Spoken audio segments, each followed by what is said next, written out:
A French pastry chef's damaged shop triggered an international war. Chunks of meat rained from a clear Kentucky sky while a grandmother made soap. And in Kazakhstan, an entire village fell asleep for days with no warning and no explanation. These aren't myths. They're history.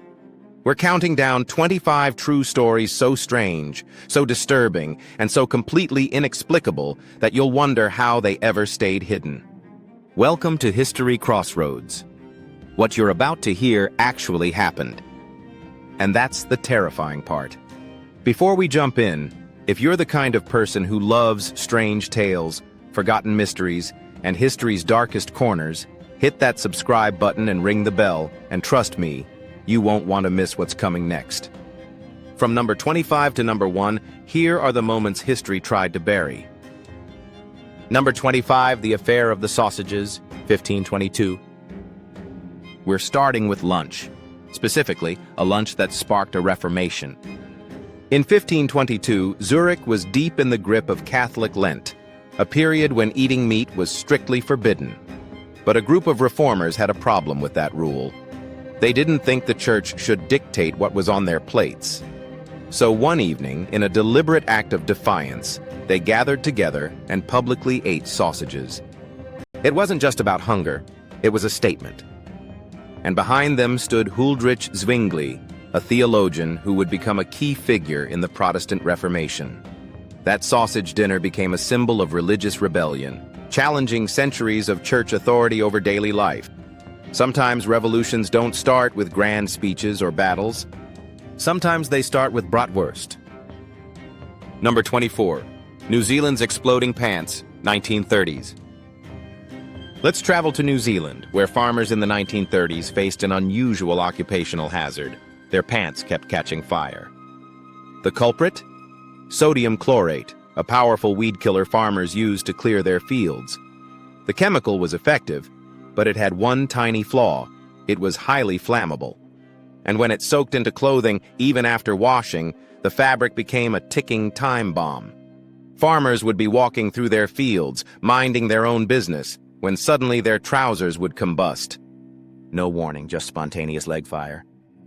The problem got so bad that it made national news. Eventually, safer alternatives were found, but for a time, New Zealand's farmers lived in genuine fear of their own pants. Number 23, the War of the Oaken Bucket, 1325. Italy in the Middle Ages was a web of rival city-states, each fiercely protective of their pride and territory. But even by medieval standards, the War of the Oaken Bucket stands out as impressively petty. In 1325, soldiers from Modena raided the city of Bologna and stole a wooden bucket from a well. That's it, a bucket. Bologna demanded it back. Modena refused. Tensions escalated. And what started as a theft of a water bucket spiraled into a full-scale war between the two cities. Armies mobilized. Battles were fought. People died. And when the dust settled, Modena kept the bucket. To this day, it's displayed as a trophy in the town hall, a monument to pride, pettiness, and the fact that humans will fight over absolutely anything. Number 22, Victorian cure-alls. Medicine or madness? Let's take a trip to your friendly neighborhood Victorian-era pharmacy, where the shelves were stocked with miracles in bottles. Cough syrup laced with heroin, morphine teething powders for fussy babies, cocaine drops for toothaches. All perfectly legal, all marketed to families. Labels promised relief, energy, and vitality. What they didn't mention were the addiction, overdoses, and long-term damage. Regulations barely existed. The concept of clinical trials, not even a whisper. It took decades of tragedy and public outcry before governments began stepping in. The modern FDA, with all its rules and red tape, grew directly out of this well-dressed chaos. Those boring warning labels on your medicine bottles? They exist because Victorians were giving kids cocaine like it was candy. Number 21, the Ann Hodges meteorite, 1954. On November 30th, 1954, Ann Hodges was taking a nap on her couch in Sylacauga, Alabama. She was having a perfectly ordinary afternoon until a meteorite crashed through her roof, bounced off a radio, and slammed into her side. She survived, but she became the first confirmed person in modern history to be struck by a meteorite. You'd think that would make her famous, maybe even rich. Instead, it made her life miserable. Her landlord claimed ownership of the space rock. Lawyers got involved. The media swarmed. Neighbors gossiped. The meteorite that should have made her a legend instead became the center of a legal battle that dragged on for months. Eventually, Anne got the meteorite back, but by then she was exhausted by the attention. She donated it to a museum. The Cosmos, as always, had no comment. Number 20, the Pastry War, 1838. France and Mexico went to war in 1838. The cause? Pastries. Well, sort of. A French pastry chef named Remontel claimed that his shop in Mexico City had been looted during a period of civil unrest, and he demanded compensation from the Mexican government. When they ignored him, he took his complaint all the way to the French King Louis Philippe. France saw an opportunity. They inflated Remontel's claim, demanded 600,000 pesos from Mexico, and when Mexico refused, France blockaded Mexican ports and eventually opened fire. The so-called Pastry War lasted several months, resulted in casualties on both sides, and was ultimately resolved with diplomacy. But the nickname stuck. Because yes, technically France and Mexico went to war over a bakery. Number 19, Operation Wandering Soul, Vietnam War. Warfare isn't just about bullets and bombs. Sometimes it's about fear. During the Vietnam War, U.S. psychological operations teams created audio recordings designed to exploit Vietnamese cultural beliefs about restless spirits. They broadcast eerie sounds, ghostly wails, voices calling out in the dark, unsettling echoes through loudspeakers in the jungle at night. The operation was called Wandering Soul, named after the Vietnamese belief that if someone dies far from home without proper burial, their spirit wanders forever, lost and tormented. Reports from the field suggested that it sometimes worked. Soldiers heard the recordings and became unnerved, distracted, or demoralized. War doesn't just target the body, it targets belief, superstition, and the mind. Number 18. When the church called rodents fish. Let's talk about creative theology. During Catholic fasting periods, eating meat was forbidden, but fish was allowed. So when European missionaries arrived in the New World and encountered animals like beavers and capybaras, semi-aquatic, web-footed creatures, they faced a dilemma. The solution? Classify them as fish. Yes, really. Church authorities examined the animals, noted that they spent a lot of time in water, and decided that for the purposes of Lent, they counted as fish. Biology lost. Dinner won. To this day, some communities continue the tradition, enjoying roasted capybara during Lent with a perfectly clear conscience. Theology, it's flexible when it needs to be. Number 17, the 1904 Olympic Marathon, a disaster on legs. The 1904 Summer Olympics in St. Louis were a mess, but the marathon was a special kind of catastrophe. Runners faced brutal heat, choking dust, and a course with almost no water stations. One competitor, Fred Lors, hitched a ride in a car for part of the race, hopped out near the finish line, and briefly claimed victory before being disqualified. The actual winner, Thomas Hicks, barely survived. His handlers kept him going by dosing him with strychnine, a poison, mixed with brandy, believing it would act as a stimulant. He staggered across the finish line, collapsed, and nearly died. It was a wake-up call for the International Olympic Committee, which quietly realized that maybe, just maybe, athletes should be allowed to drink water during a marathon. Groundbreaking stuff. Number 16. Jeremy Bentham's auto icon. The philosopher Jeremy Bentham had a peculiar final wish. He didn't want to be buried or cremated. He wanted to be preserved and put on display, so future generations could look upon his remains and reflect on his contributions to utilitarian philosophy. And so, his body was preserved, dressed in his own clothes, and seated in a wooden cabinet. A wax head was added after his real one didn't preserve well. Today, Bentham's auto icon sits in a hallway at University College London, where he's occasionally wheeled into meetings and ceremonially marked as present, not voting. It's respectful, it's bizarre, and it's exactly what he wanted. Number 15. Tulip Mania. When flowers cost fortunes, 1637. In the 1630s, the Dutch Republic experienced one of history's first recorded speculative bubbles, and it's centered on tulips. Rare tulip bulbs became status symbols, and their prices skyrocketed. People traded them like stocks, buying and selling futures contracts in taverns without ever touching an actual flower. At the height of the mania, a single bulb could sell for the price of a house. Then, seemingly overnight, confidence cracked. Prices collapsed, fortunes evaporated. People who had mortgaged their homes to buy tulip futures were left with nothing but debt and regret. The lesson outlived the craze. If your investment blooms too fast, it might wilt just as quickly. Tulip mania became a cautionary tale that echoes through every bubble since. Number 14, the Halifax Explosion, 1917. On December 6, 1917, the French munitions ship Mont Blanc collided with another vessel in Halifax Harbor, Nova Scotia. The Mont Blanc was loaded with explosives, TNT, picric acid, benzol, and the collision sparked a fire. 20 minutes later, the ship exploded. The blast leveled entire neighborhoods, shattered windows 50 miles away, and triggered a tsunami that swept through the harbor. Nearly 2,000 people were killed instantly, and thousands more were injured. A blizzard hit the next day, deepening the catastrophe and complicating rescue efforts. It was the largest human-made explosion before the atomic age, and its shockwave was felt as far away as Prince Edward Island. The Halifax explosion remains one of the most devastating disasters in Canadian history. Number 13.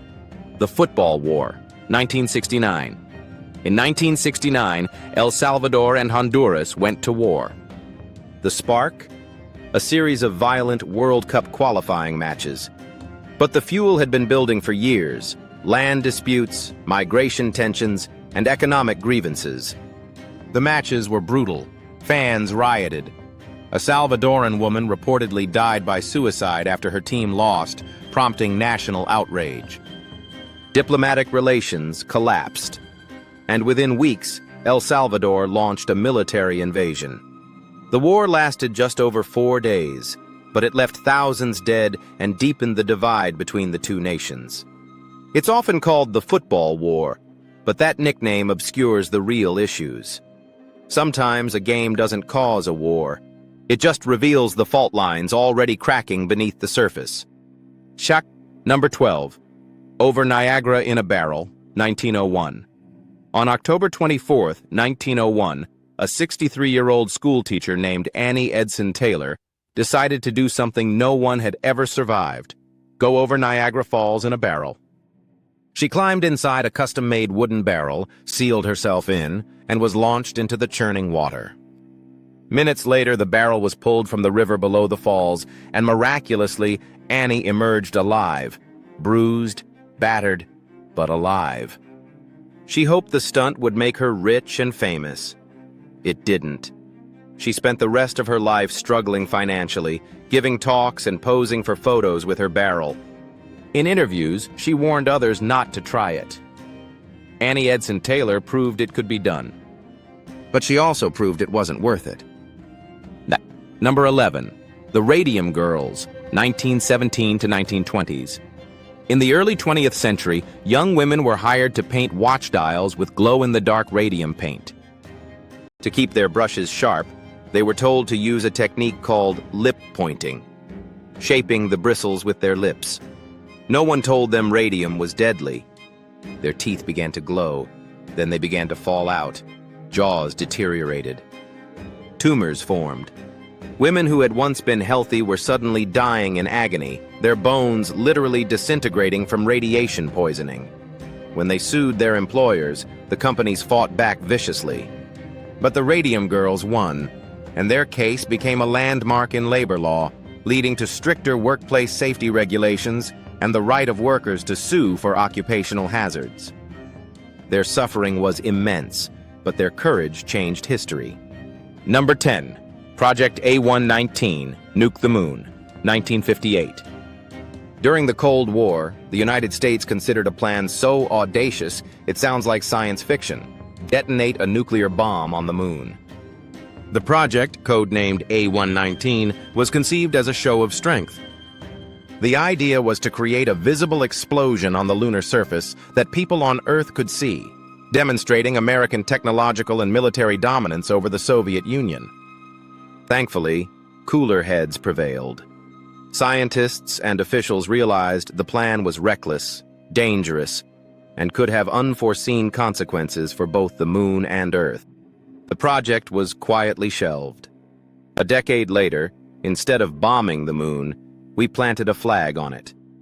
PR crisis averted, for all species. Number 9. The Umbrella with a Killer Tip, 1978. On September 7, 1978, Bulgarian dissident Georgy Markov was walking across Waterloo Bridge in London when he felt a sharp sting in his leg. He turned and saw a man pick up an umbrella and hurry away in a taxi. Markov thought nothing of it at first, but within hours, he became feverishly ill. 3 days later, he was dead. An autopsy revealed a tiny pellet embedded in his leg, no bigger than a pinhead, filled with ricin, a deadly poison. Investigators believed the pellet had been fired from a modified umbrella, a weapon straight out of a spy thriller. The assassination was never officially solved, but evidence pointed to the Bulgarian secret police, likely with help from the KGB. Spycraft for rainy days, indeed. Number 8. Hell Reframed, 1999. In 1999, Pope John Paul II made a statement that sent shockwaves through the Catholic world. He described hell not as a literal place of fire and torment, but as a state of separation from God, a spiritual condition rather than a physical location. For centuries, hell had been depicted in art, literature, and sermons as a realm of eternal flames, demons, and suffering. Now the Pope was suggesting it might be more metaphorical than literal. The statement sparked confusion, debate, and no small amount of panic among believers who had grown up with vivid images of hellfire. Theologians scrambled to clarify. The media had a field day. Centuries of imagery met a theological footnote, and the world experienced collective whiplash. Number 7. Leningrad's corpse rails, World War II. During the siege of Leningrad in World War II, the city endured 872 days of blockade, bombardment, and starvation. Over 1 million people died, many from hunger. The cold was so brutal that bodies froze solid in the streets. Survivors, weak and desperate, loaded them onto sleds and rail cars for mass burial. In some cases, corpses were dismembered simply to make them easier to move. The siege turned Leningrad into a landscape of unimaginable sorrow. Streets became corridors of death. The living moved among the dead, doing what they had to do to survive another day. It remains one of the most harrowing chapters of the war, a reminder of what humans endure and what they are forced to become when pushed to the edge. Number 6. The Deadliest Air Raid, Tokyo, 1945. When people think of the deadliest attacks of World War II, Hiroshima and Nagasaki come to mind. But the single deadliest air raid of the war wasn't nuclear, it was the firebombing of Tokyo on the night of March 9th to 10th, 1945. American B-29 bombers dropped incendiary bombs across the city, igniting a firestorm that consumed over 15 square miles. Wooden buildings became kindling. Entire neighborhoods were incinerated. Over 100,000 people died in a single night, most of them civilians. The heat was so intense that canals boiled. People suffocated in bomb shelters as oxygen was sucked out by the flames. Survivors described the air itself burning. Hiroshima and Nagasaki dominate historical memory, but Tokyo's firestorm was the war's deadliest air attack, and it's often forgotten. Number 5. The skeletons of Rupkund.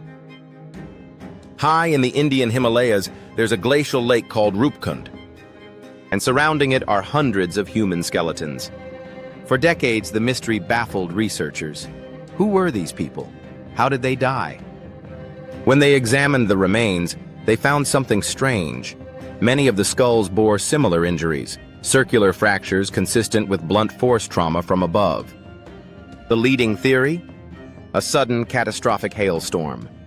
Massive hailstones, possibly the size of cricket balls, rained down on a group of travelers with no shelter. The barrage was relentless. Many were killed instantly. When the sky throws baseballs of ice, even the mountains can't protect you. Rupkund remains a haunting reminder that nature doesn't negotiate. Number 4. A doctor who wasn't, and worse, 1990s France. Jean-Claude Romand spent 18 years pretending to be a successful doctor and researcher at the World Health Organization. He had no medical degree. He didn't work at the WHO. Every morning he left his house in a suit, drove to nearby Geneva, and spent the day wandering, reading in libraries, sitting in parks. He funded his lie through embezzlement and deception, convincing family and friends to invest in fake opportunities. But in 1993, the facade began to crack. Discovery was imminent. Rather than face the truth, Romand made a horrifying choice. He murdered his wife, his 2 children, and his parents. Then he set his house on fire and attempted suicide.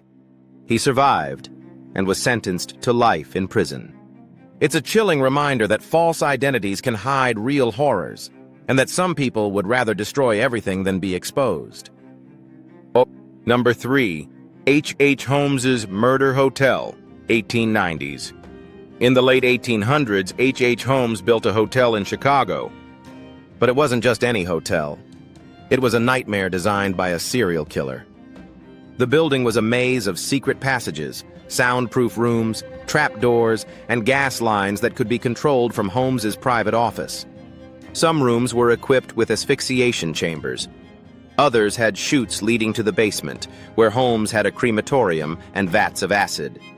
During the 1893 World's Fair, when Chicago was flooded with visitors, Holmes lured guests, mostly young women, into his hotel. Many were never seen again. Estimates of his victim count vary wildly, and myths have grown around the case. But the core truth remains.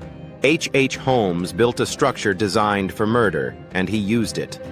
America's darkest architecture stands as a monument to human depravity. Number 2. The Kentucky Meat Shower, 1876. On March 3, 1876, a clear, sunny day in Bath County, Kentucky, something absolutely horrifying happened.